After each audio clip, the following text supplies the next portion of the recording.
Morning mga boss, madam. Ayan, madaling araw pa lang, nagre-ready na tayo ng mga gagamitin natin sa biyahe.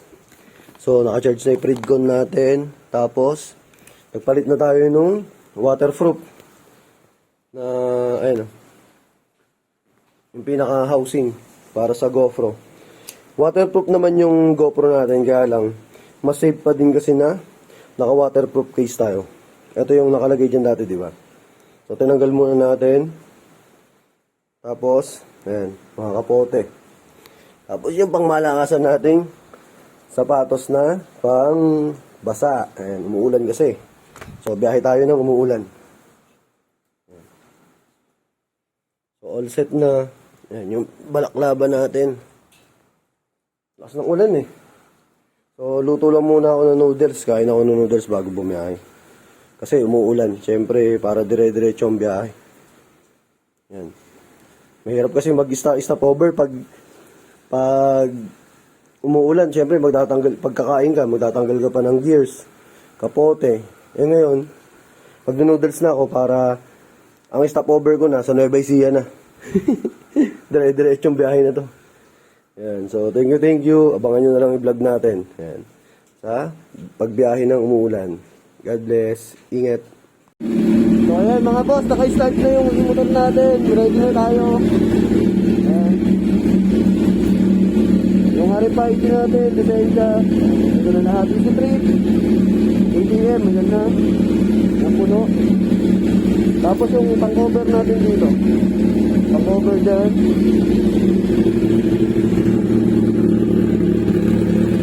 So, pinapainit ko na lang yung makina. Gahin na ako.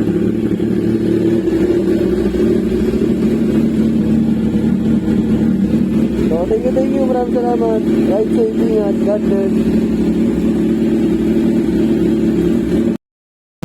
Let's go!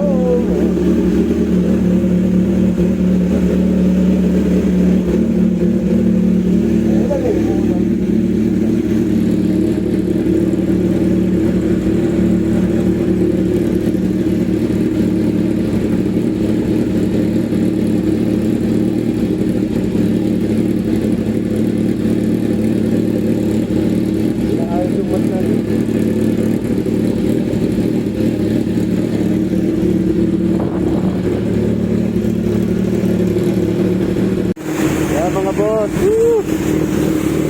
umuulan.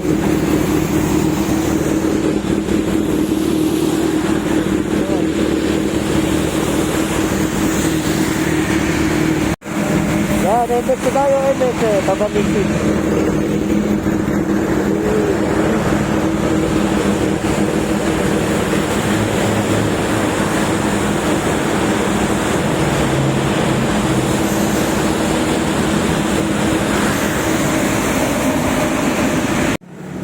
Stop over tayo mga boss.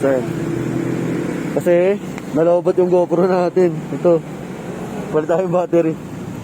So meron tayong dalawang extrang telesin sa yung battery natin na GoPro mismo. Yung nga naka-stop din dito.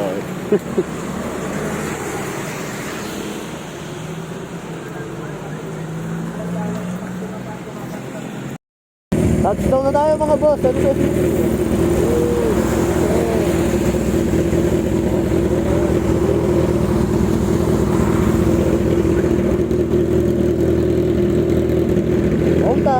Okay na. Ayan tayo, sabi na. Para po tayo sa village namin. Let's go!